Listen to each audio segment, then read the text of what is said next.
We're standing here with Wayne in front of his front driveway with a couple of his pieces that we've got right here.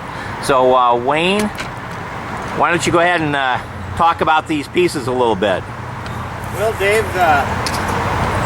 this guy here, one of my more favorite pieces. It come out of just about nothing in my junkyard. He's got an oil pan for a lid, for a hat, and a shovel for a face.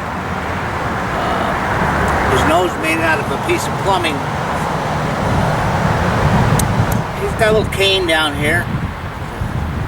I've had this guy around for quite a while. I really enjoyed having him. Well, Wayne, what gave you the idea for the creativity on the piece? You know, I'm not really sure, Dave. Maybe it was this this piece I used for the shoulders. Just jumped out of me on the pile when I was working with my scrap pile. It's a pick, and I just said, you know, that makes a nice set of shoulders, and next thing you know, you're plunking a head on it and going with it.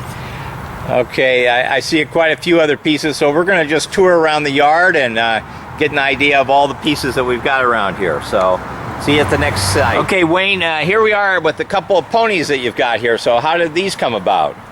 Well, this pony came about first. This is a 40-gallon gas can. I guess I got tired of making what I was making and just kind of wandered into this piece.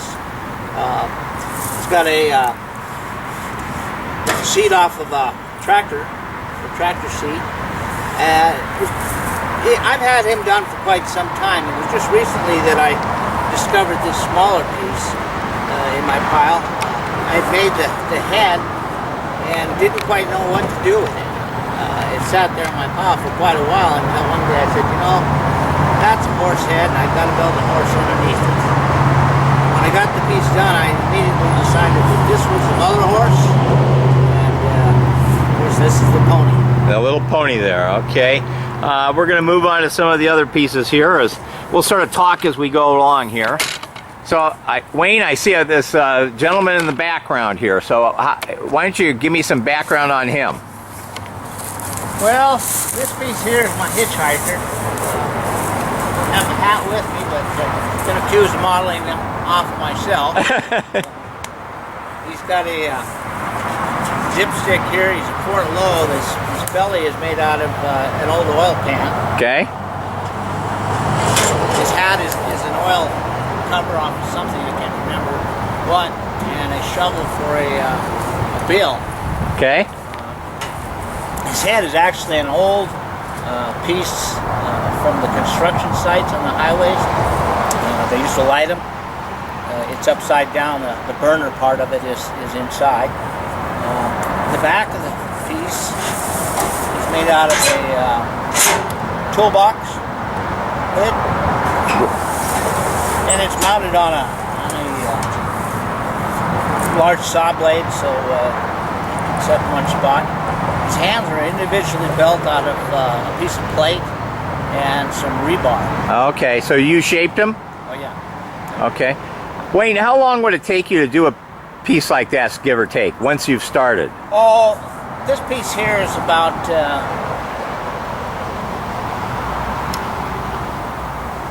a day and a half. Day and a half? Yeah. Are you like most artists where you'll have like 15 or 20 projects going at one time and then you complete a little bit on this one, or? I'll have 4 or 5 projects going. Okay. Yeah. You know, if I'm building something like this and part of it's hot, that'll be shoved over to the side, and at that time maybe I pull another piece in to work on it from something else, or another piece from this piece itself. You know, if I work on the hand and it's too hot to work on for me, it goes to the side.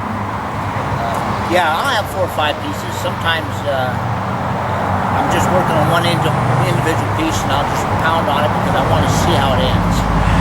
I also understand that you do some custom work for people. So how does that work most of the time? Well, a customer will come to me, for instance, and say, I want you to make me a clothesline. Is that something you can do? And I'll say, well, you know, kind of what do you have in mind? I built a clothesline for a lady. She says, I want it to be after the theme of the movie Gone with the Wind, where the guy is coming, or the woman's coming off the porch, her husband's coming home from the war, and she's got her arms out, and she's running towards him. So I built that piece for her. It's down in, well, it's down on a lake, Flathead Lake, but that turned out to be a real fun piece. Good. All right, let's look at a couple of the other pieces we have around here. What's this gentleman right here? Well, this here is a snowshoer. Okay. Okay. I got him, Bell took him down to the market, and the lady says, well, I like your other pieces, but I don't necessarily like this piece here. And I said, well, what's wrong with that? She says, well, he needs to have something. He needs to have some skis or something. Well, I agreed with her, but I didn't want to put skis on it. It would be hard to transport back and forth. I attend the farmer's market quite a bit. So I came home and I built snowshoes for her. And what'd you build them out of? Looks like... them out of some old, I can't remember, expanded metal I had, or fencing of some sort. Yeah. Yeah, and he's a pretty neat piece too. Okay, that sounds good. All right, and looking around the yard, we've got a lot of other pieces that we'll basically talk about too, but this will give you an idea, and we're just going to work our way around here, and then we're going to go in the shop and spend some time in the shop. So we'll head back there right now and look forward to talking to you. Okay, we've moved over here to one of Wayne's favorite pieces, and Wayne, why don't you go ahead and tell us a little bit about this stuff?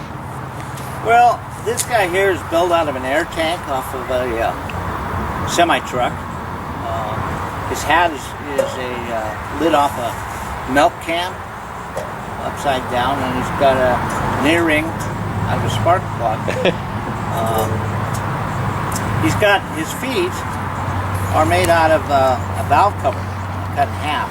The really interesting thing about this piece that I found, I made his legs and his arms out of old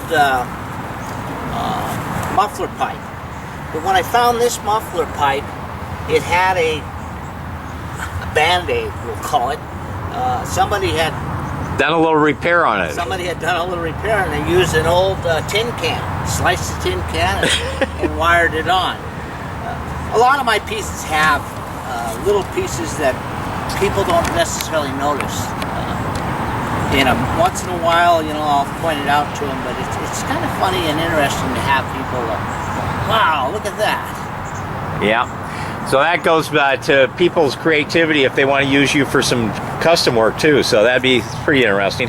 And what's that? There's a bird bath right next to that. That's pretty interesting. Yeah. Now this bird bath is made out of an old wok, and it's also got a piece here, which is. I have fun having people try to identify pieces. When looks like old clamp or something. Well, no, it's a barbed wire stretcher. Wow. Kind of an unusual piece. All my pieces are found in garage sales and secondhand stores. So you actually have had a lot of clients that have given you pieces too. I have a lot of people who donate pieces to me. I get quite a variety of pieces that come. Okay, well, let's move back a little further and go into the shop and look at the pile first. All right.